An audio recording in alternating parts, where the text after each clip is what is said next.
Hi guys, welcome to the Red Bear Farm. Today I'm going to show you what to do with a lot of tomatoes. We have a lot of tomatoes growing and we have lots of them that we collect every day, so you have to figure out what to do with them. You can only eat so many and give out to neighbors so many. So what I typically do is all the tomatoes that are less than perfect, which could be pretty much anything, just unset the look, or your tomatoes cracked after too much rain or too much water. And so I get all of those tomatoes and in one, and I use those to make a tomato paste, and I'll show you today how to do that. So the first thing you want to do is you want to collect all the tomatoes that you're going to use it, and you want to wash them first.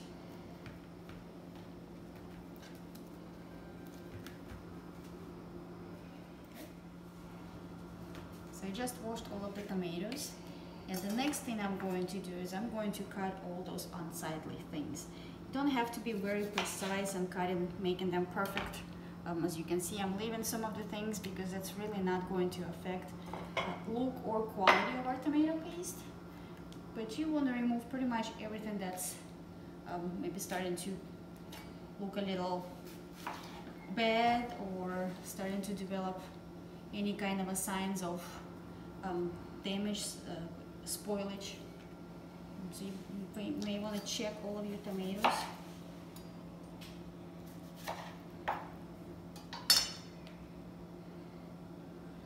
And you also want to core them, everything that's very dark.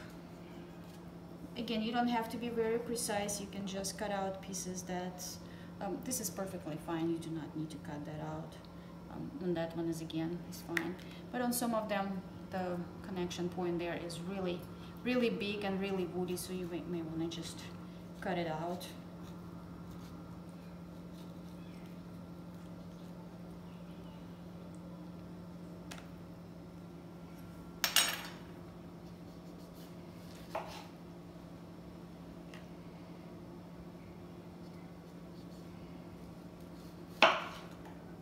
Once you get all of your tomatoes ready, the only thing we really needed is a kitchen blender. And what I'm gonna do is I'm gonna just put all of the tomatoes that we just cut, just big chunks and everything. Don't really have to cut them very small. Blender will pretty much do the rest.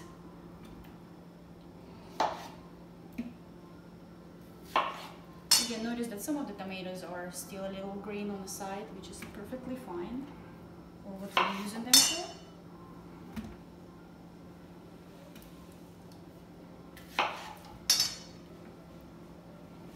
I don't really have weighted them, so I'm not really sure weight-wise, but the recipe is so simple that you really don't need to know how much weight-wise your ingredients are. We're all ready to start chopping and grinding them.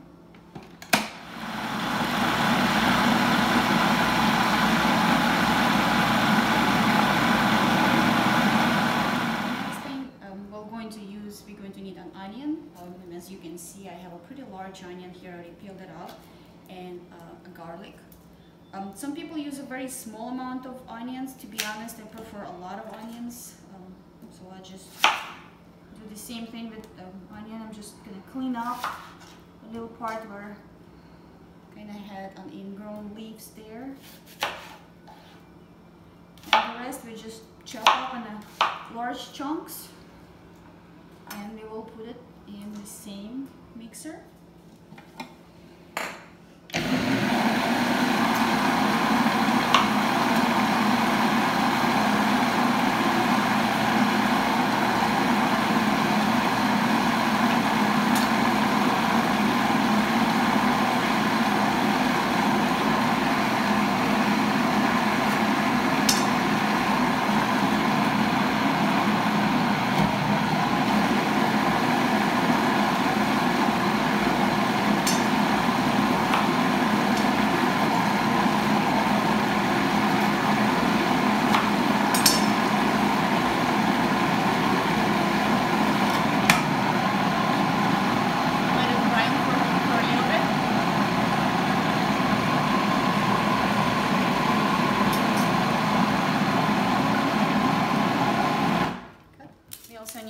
of garlic in there, and I think I'm just gonna use this whole thing.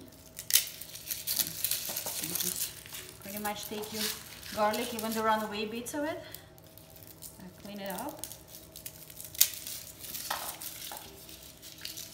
And I show you a really easy way to clean it. You can just pick each individual garlic clove, or you can just take a large knife and give them a little heat, and some of them get a bit bigger heat than the others. But since it's all going to be grind anyway, they don't have to be precisely perfect shape and could be completely grounded up. But this will allow us to very easy clean them. So what happens with this one, you just take off the skins. That comes off right away after you squash them.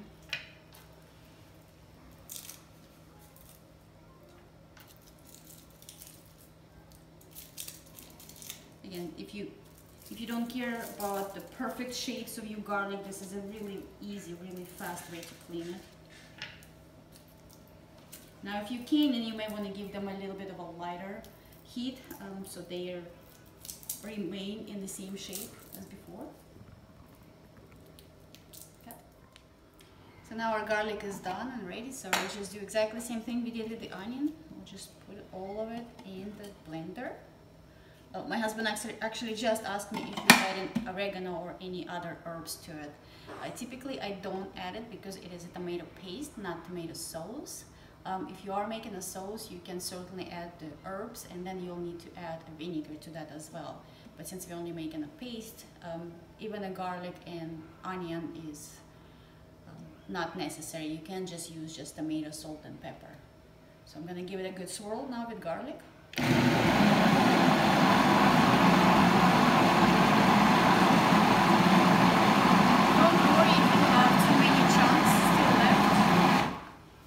We're not gonna worry if there is some chunks are still left and some tomatoes are still chunky.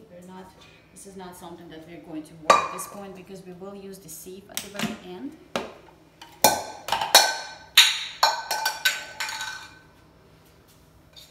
Run away parts of the blender.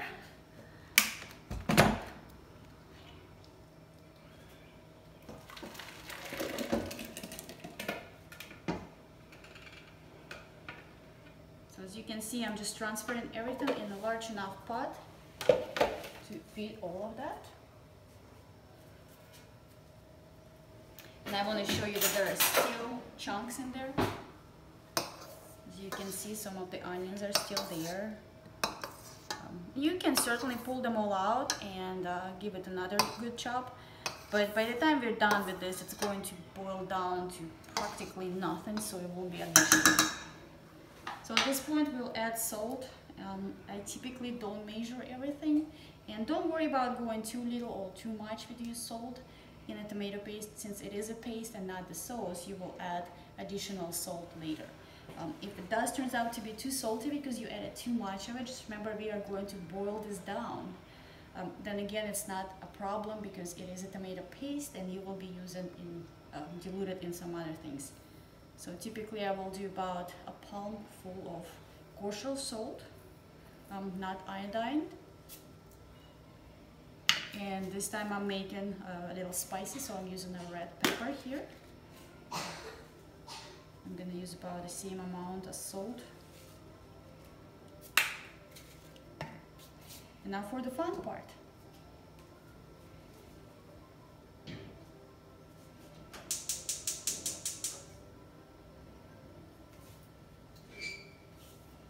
I'm going to stir everything and just let it sit and come to a boil.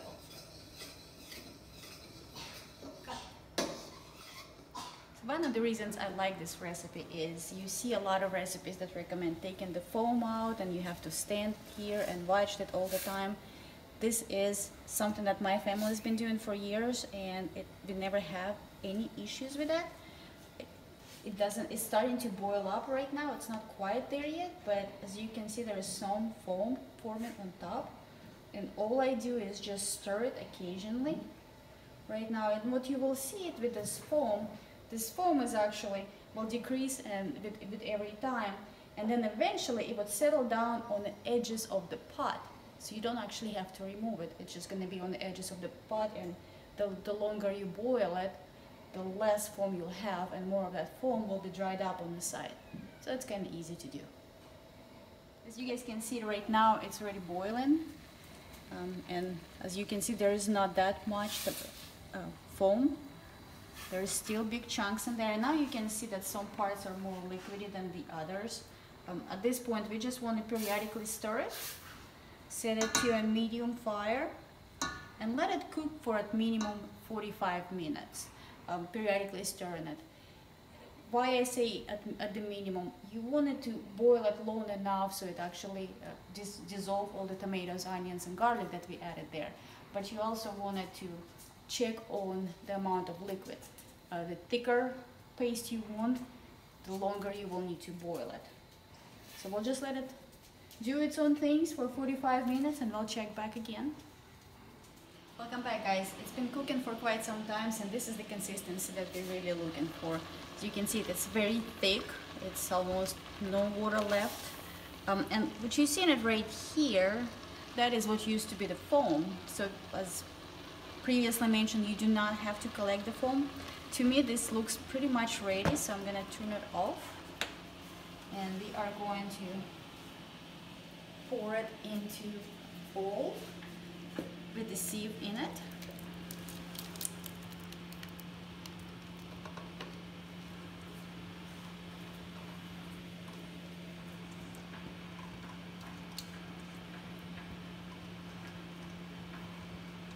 You definitely want everything you spent all this time making.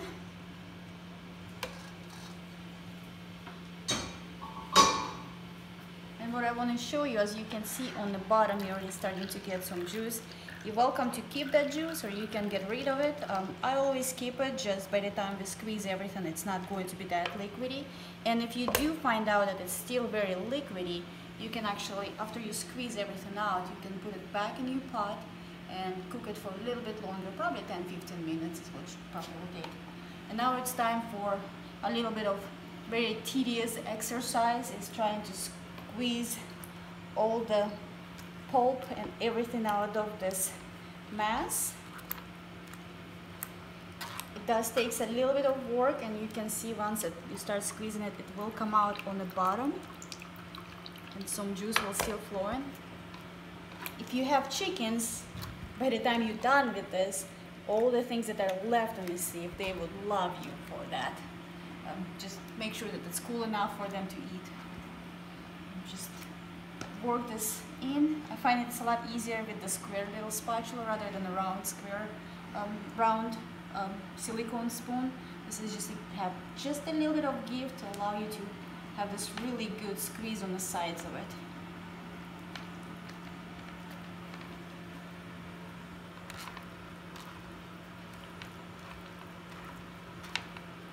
You might want to periodically check on the bottom and take off an actual paste already forming there.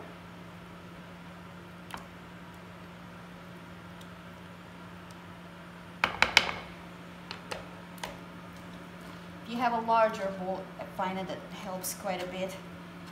If you bottom of the sieve does not actually touches the liquid on the bottom, makes it a little bit faster. And you can see all of those big onion chunks that we had. They're pretty much very soft at this point, and we can squeeze most of it through the sieve.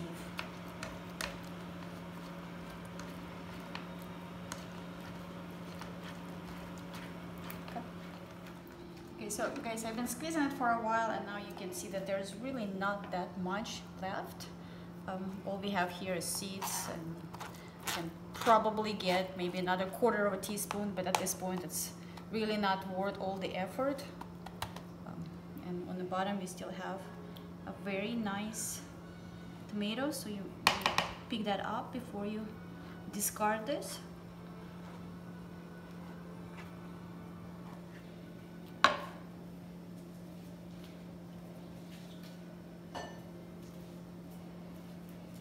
So we have a nice, beautiful tomato paste in here.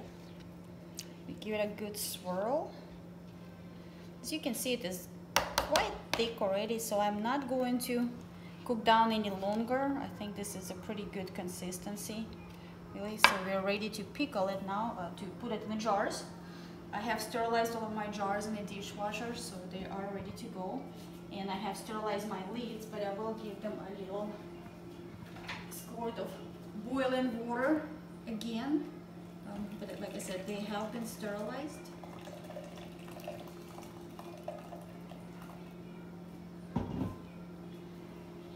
So all we do now is just scoop them up and put them in the jars.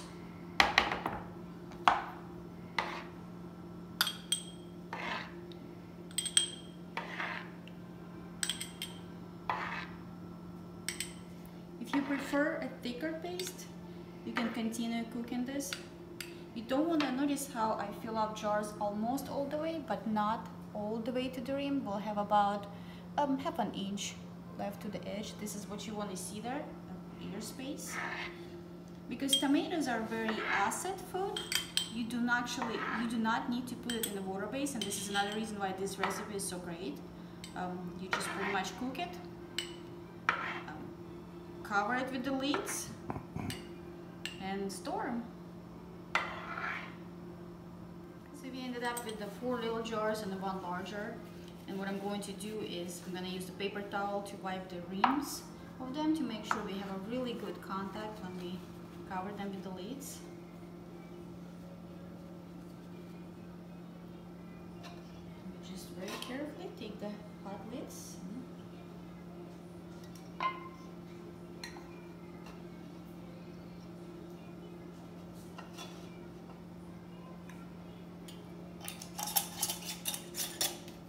Once they're ready, you can just let them sit on your countertop till they completely cool down.